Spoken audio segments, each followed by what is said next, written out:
Just cruising Amazon for new robot vacuums. Huh. What's this? $20 for a robot vacuum that mops? Are we serious? Is this for real? Robot vacuums are getting more powerful, smarter, and more capable than ever. They're also getting a lot more expensive. A premium floorbot with all the bells and whistles can easily cost over $2,000. So if you want tidy floors but you don't want to spend a lot, can a cheaper solution still be helpful?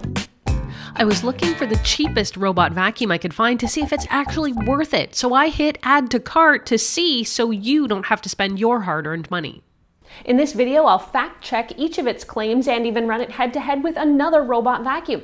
Stick with me to see if this is a hidden gem or fool's gold. For starters, you're going to see this robot under a few different names, all around the same price point and with largely the same specs. So let's look at what the listing says I'm getting.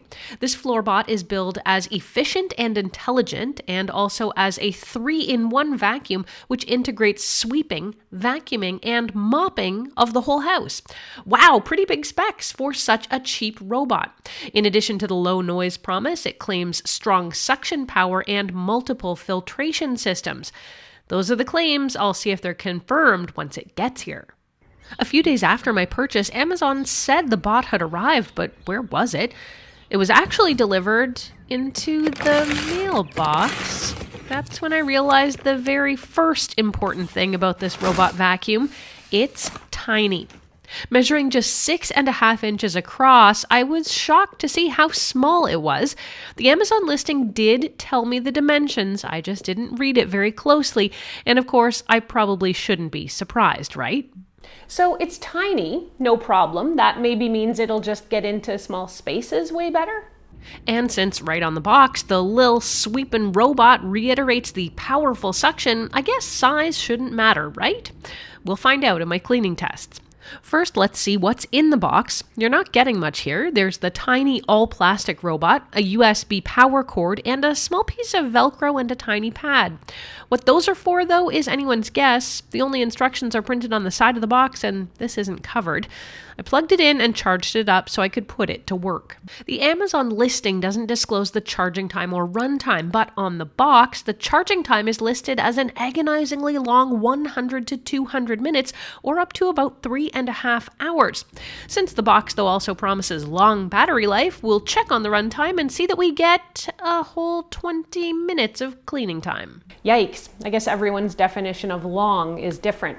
Now, half a day later, it was time to put the Sweepin' Bot to work. Despite being billed as intelligent, there is obviously no app that goes along with it, nor voice control or other connectivity.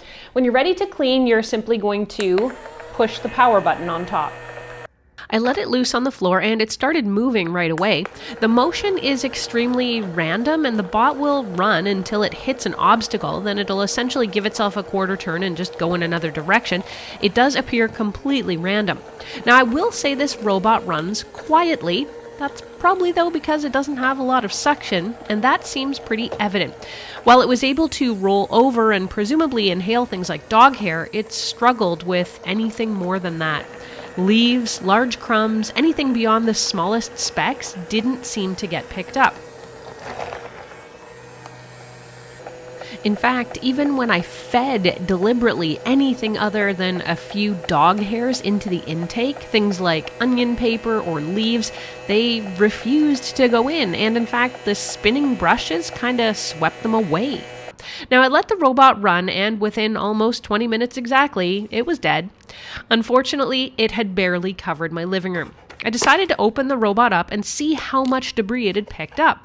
When I pulled the top cover off, I was actually surprised it was getting anything at all. The small dustbin was pretty full, and actually quite a bit of the accumulated junk had gathered around the air intake underneath as well. I dumped it out, plugged it in to recharge, and thought I'd give it one more shot. Unfortunately, the cleaning didn't get much better. I decided to run it alongside a real robot vacuum, this one from Roborock. Now, of course, this is a hilarious mismatch, and there's no competition. Sweepin' Bot, I'd say, picks up about 1/100th of what a real robot floor cleaning bot does.